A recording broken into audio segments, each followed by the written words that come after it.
3 doors. बाहर के पट बंद कर, अंदर के पट खोल. And try to close your external door and open internal. So close your eyes and mouth.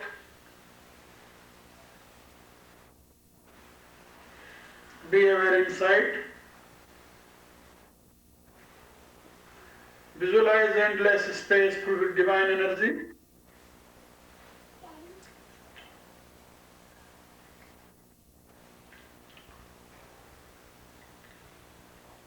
And visualize globe in the space, and your body on the globe in the space too. This is your real position. This is not only speculation. Be aware about it. You are sitting on the globe in the space. Surrounding your body, there is endless energy. And energy is flooding always. But that very divine wave is entering in your body through your nostrils in the form of breath.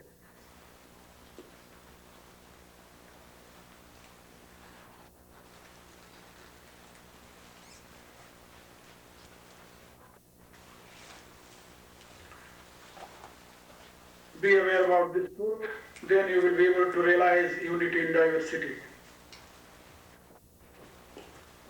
Every person, every being is receiving life energy from same source.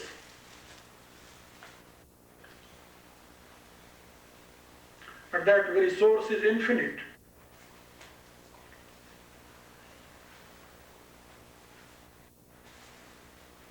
And every being has very finite body, finite form, and this finite form is existing due to infinite cause.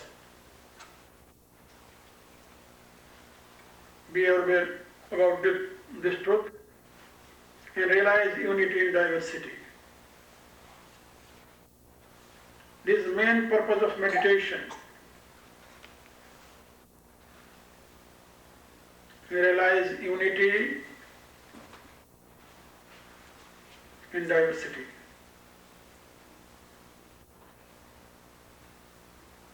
Pure attention on the breath and try to take deep breath, long breath. And relate your mantra with breath.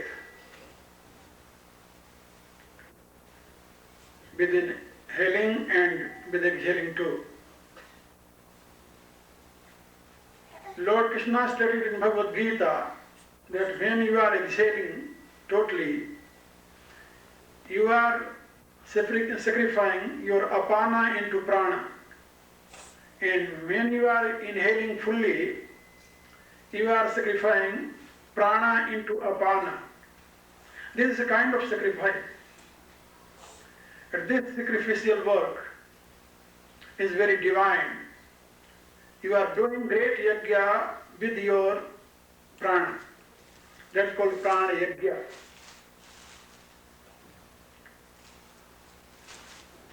If you will perform this prana yajna, you will reach your destination. You will achieve highest good. You will realize union with Supreme Cause. Lord stated it.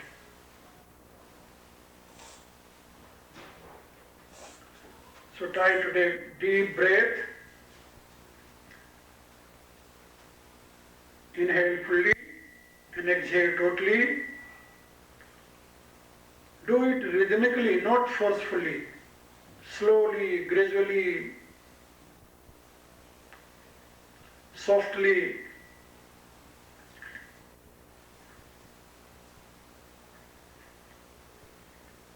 And relate associate your mantra with breath and try to pay attention and listen it inside. In this process, your breath, mind and sound will be one.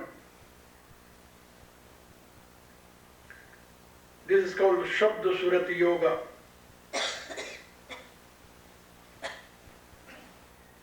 In Veda, this is called Prana Upasana. If you are meditating on your breath, you are worshipping your life energy. And life energy is nothing but projection of Supreme Cause.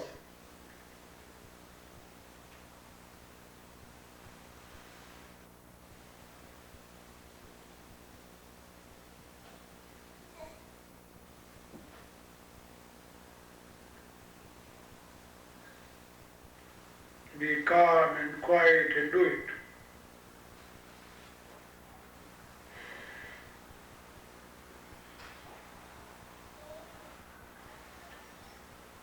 Body should be relaxed and mind should be relaxed too.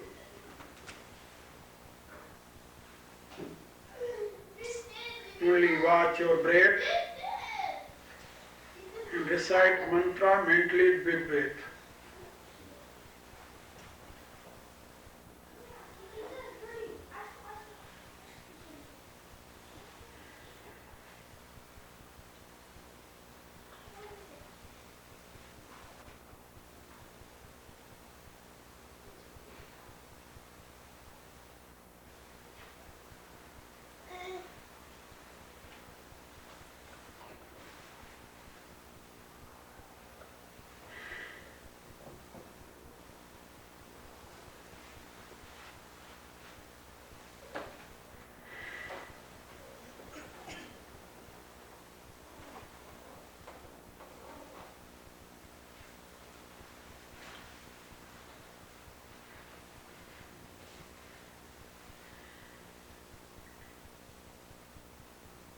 Be aware always on your breath, watch it.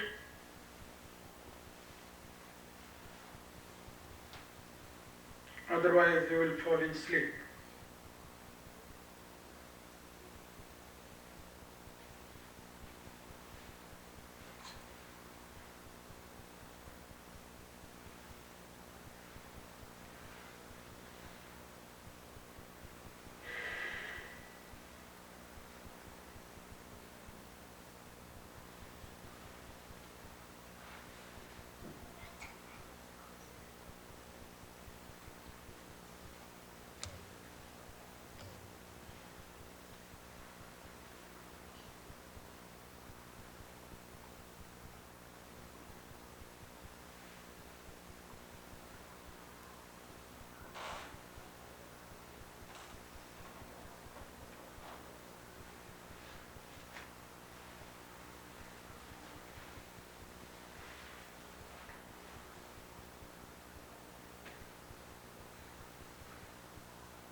Okay, now try to create long sound with me and recite pranava 3 times and try to elevate your consciousness from lower to higher.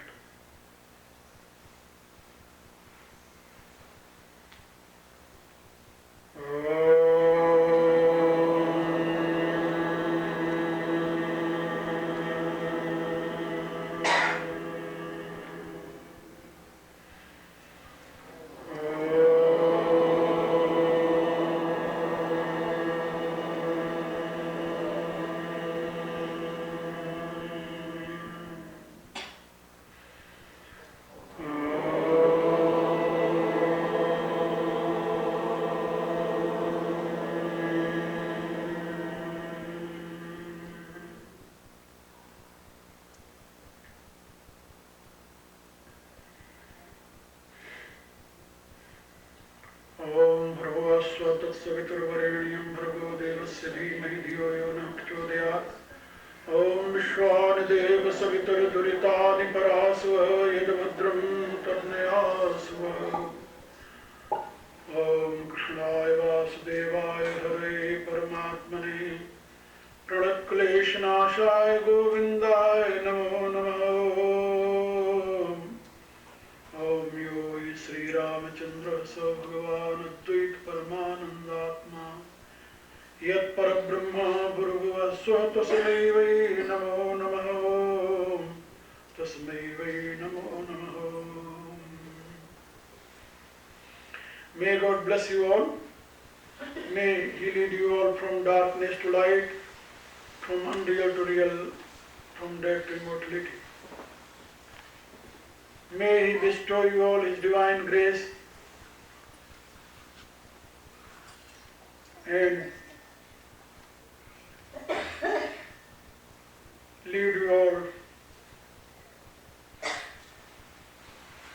on His divine path.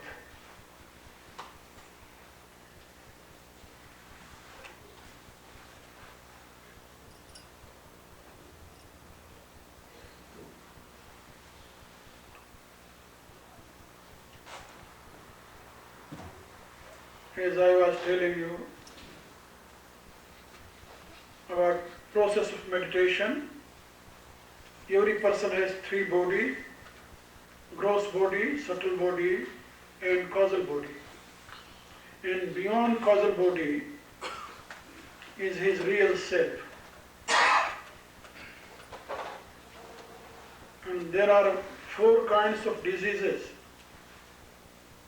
physical diseases, mental diseases, intellectual diseases, and spiritual diseases too. There are so many kinds of medicine and other process to remove physical diseases, but not totally. And there are some method to remove mental diseases too, and some medicine too, but not totally. But there is no any method in scientific world to remove intellectual diseases and spiritual diseases. I think that this Western world is not aware about spiritual and intellectual diseases too. Our great millions of years ago, they searched this truth. They wrote in our holy treatises, Veda and Upanishads and Bhagavad Gita. They talk about these four kinds of diseases, and they taught some process through which one can be free from all kinds of diseases. And our great seers told that intellectual or spiritual diseases are more harmful, more dangerous than physical diseases. If a person is very healthy by physical stage or physical structure, but mentally or intellectually or spiritually he is sick, he will never be able to achieve peace and happiness. Because peace is the cause of happiness. Happiness is the light of peace only, projection of peace. And peace is the result of pure and stable mind. And a stable mind is the result of pure wisdom.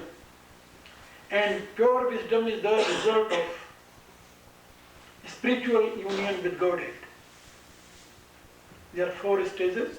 Lord Krishna stated in second chapter of Bhagavad Gita, Nasti buddhi ayuktasya, na cha ayuktasya bhavana, na cha bhavayata shanti, ashantasya kutah sukham.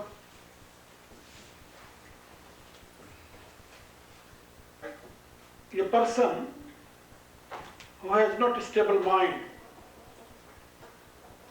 can't get peace, and restless mind can't be means of peace too, and nobody can achieve happiness without peace. Asantasya kutah sukham. Happiness is the result of peace. If there is no peace, there will be no happiness. So if you want to achieve happiness in your life, first you should try to achieve peace. And peaceful mind will be root cause of your happiness. But how one can achieve peace? He told that, nacha bhavyatah shanti. If your mind is not generous, if your mind is not open, not stable, not pure, not desireless, not lustless, not angerless, how you will achieve peace? Many kinds of disturbances or many kinds of agitations will appear in your mind if your mind is not stable there. So he taught that first you should try to make your mind generous. Natya bhavayatah shanti. Bhava means generosity, and that is the quality of mind. Then how one can achieve this generous mind? He told, nasti buddhi ayuktasya. If there is no pure wisdom, no sharp wisdom, no stable wisdom, no penetrative wisdom, then one can't be able to achieve stable mind.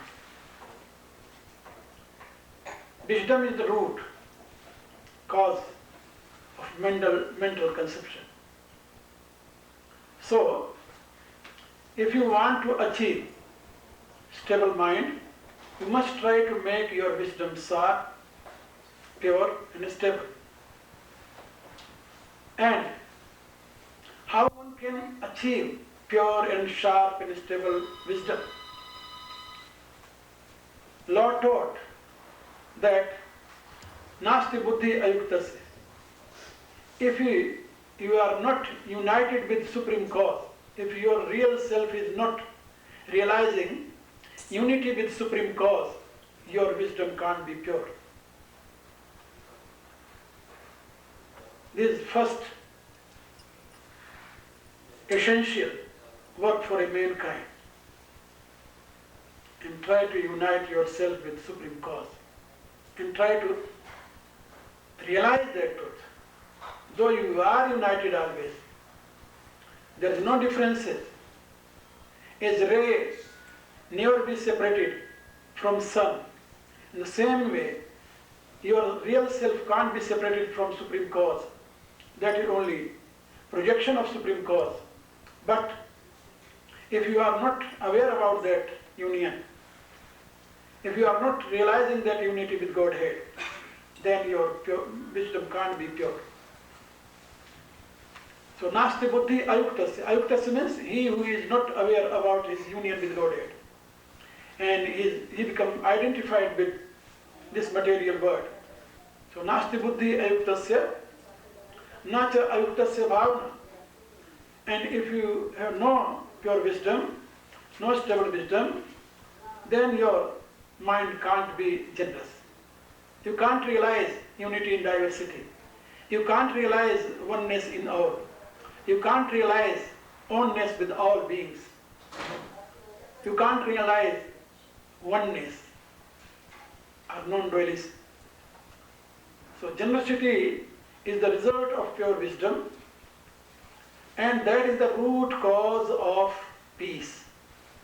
So nasti buddhi ayuktasya, nacha ayuktasya bhavana, nacha bhavyatah shanti. Where there is no generosity, where there is no feeling unity in diversity, there can't be peace. Nacha bhavyatah shanti, ashantasya kuta sukham. Where there is no peace, there how happiness will come in that life? So there are 4 stages. First, spiritual union with Godhead, then intellectual purity and stability, then mental stability and generosity, and then physical world, peace and happiness.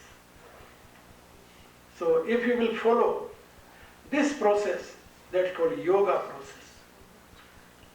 process of Mahayoga and divine path, then you will be able to achieve eternal peace and endless happiness. It was stated in Bhagavad Gita by Lord Krishna. So that method, whatever I taught just you, when you will realize unity in diversity. As you know, every person has his own lungs, his own very small body structure, and very, very tiny nostrils hold to, and we are receiving oxygen from outside. But source of life energy is endless, infinite, and we can't claim that this is our own. We can't claim, and nobody can claim. But every being, not only person, every being is receiving life energy from same source. There is no differences between man and animal and creatures too. It means we all are projection of one root cause. When you will realize unity in diversity, then automatically your mind will be one with that unity. Automatically your mind will be generous. You will feel oneness without, as you are children of same father, same mother.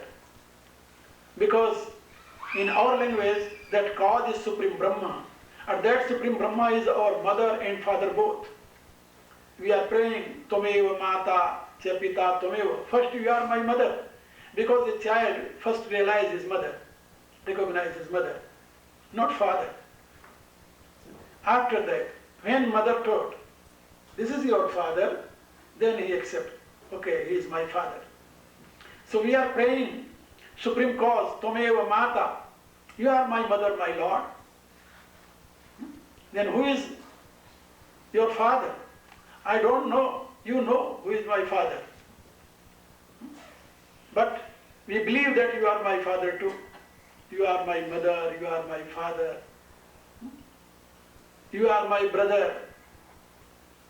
Tomeva Mata, Chapita Tomeva. Tomeva Bandhus, Chasakha Tomeva. You are my friend. Tomeva Vidya, you are my knowledge. Dravinam Tomeva, you are my prosperity. Tomeva Sarvam Mama Deva Deva, oh my Lord, you are my all in all. When we are thinking in this way, then automatically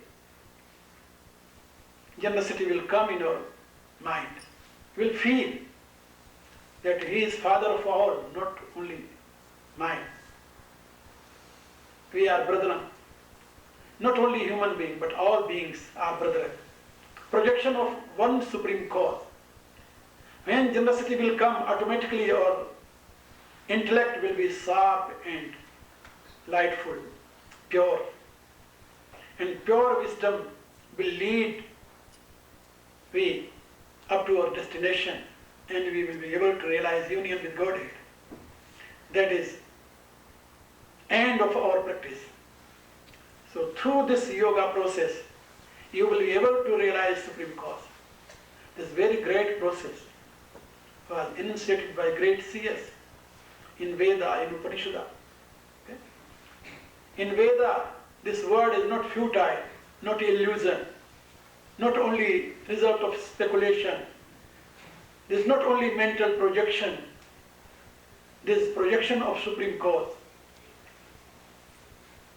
That is real as well as its cause is real.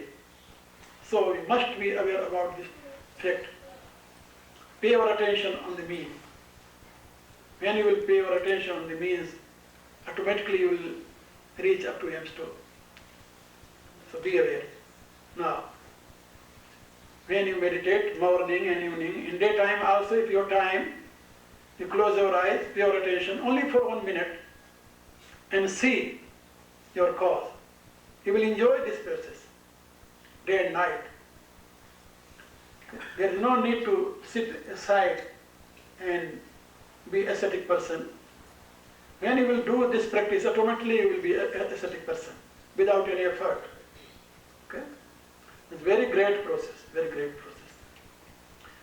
So, I told you, this divine process, in our holy treatises, this process is called Maha Yoga.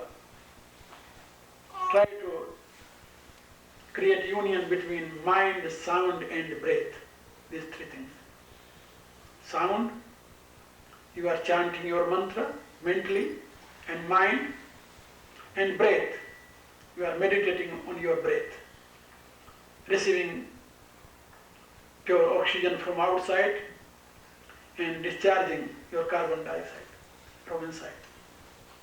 And Lord Krishna stated in 4th chapter of Bhagavad Gita, Apane Juhat Prana. First, try to inhale deeply and bring your breath up to your, Mooladhara chakra. Apane Juhat Prana. Apana, air start from your navel to your toes. That's called apana. And prana is up to, from your nostrils to your heart. And samana is from heart to navel. There are 5, kinds of breath in your body. First prana, from nostrils to your heart. Then samana, from heart to your navel. Then apana, from navel to your toes. Then vyana, who is pervading all body. And then udana, from your thyroid to Brahma chakra, top of head. These 5 kinds of breath are working in your body. So Lord Krishna stated that prana and apana are main. So you should try to receive prana and try to sacrifice that prana into apana. Apane juhati prana. It means you take deep breath and bring up to your lower part of body, up to your Mooladhara chakra, near to tailbone. Apane juhat pranam. Then exhale totally. And prane panam tatha pari. And exhale totally and create, make vacant your stomach and lungs too. And exhale fully. And hold outside little. Do it continuous, turn by turn. This will be a great prana yajna. This prana yajna has very great meaning in your practice. It's a very great thing. It will make your mind pure. It will make your body pure. It will make your intellect pure too. Because ahara shuddha sattva shuddhi. Our great seers declared, if your ahara is pure, then your intellect will be pure too. So purity of intellect is related with your ahara. And great ahara is your breath. Ahara means that's the base of your life energy and source of your life energy. So source of your life energy is breath, nothing else. So try to do it. Do deep breathing exercise in your practice time. And for this process, there is some